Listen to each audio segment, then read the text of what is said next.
Okay, so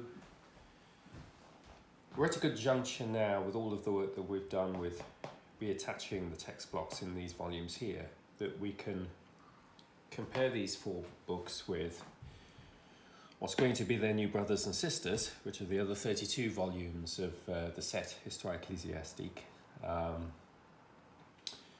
So there are some differences that are worth sort of drawing out here, and it's really because even though the actual printed material between the sets was absolutely identical, the way they were put together and the history they had subsequently has been different. These were bound in Germany and spent pretty well all their life in an abbey. These were bound in France using slightly different methods, and who knows what journey they had. They probably spent a lot of their time in France, may have come into French Canada, and then it ultimately ended up in Boston. You can see there's a slight difference in the colour. The leather on this set is a slightly paler leather, probably a slightly finer leather as well, I think I would add. The ribbons, these are blue, these are green. The labelling, this is an area where we're going to do a bit of further work. We have spares, and we'll be putting on some labels to make sure that these have the correct volume numbers.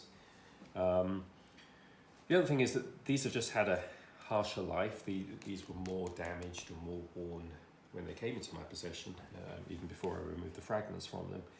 And you'll see just here and there we've got some damage where the spine, the leather's worn away, so we've got the fragments, the sort of the fabric rather underneath.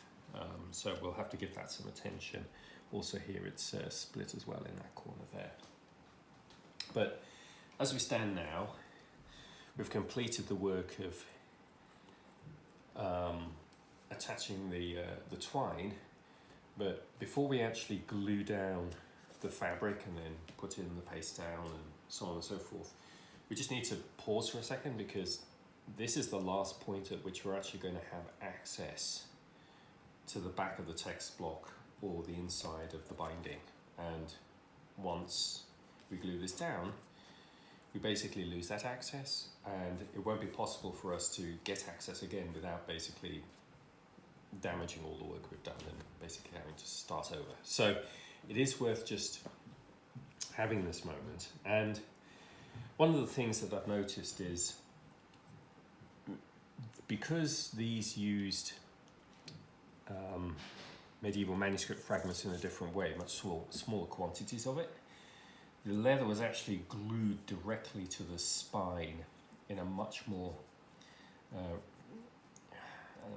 resilient way, if you like, a much stiffer way than was done with these volumes initially. These volumes all had a little bit of spring in them, which is part of the reason for using fragments. It just gives a little bit of spring so that when you open the book, the spine's able just to give a little bit. With these, there's no such give. So, whereas, put one here, if I hold a cover like that, it really wants to shut on its own, and if I open it like this, it really does give some significant resistance. And if you were to keep opening the book, you start to wear it out quite quickly, whereas this is a little bit more flexible. So, there are differences. And I think we just have to accept the fact that, these books, even in their finished state, with these labels all repaired, this damage repaired, and so on and so forth, they're just going to look very, very slightly different to their brothers and sisters over here. So it will have a bit of a feeling of a mixed set, even though they are the right volumes sitting together, as it were.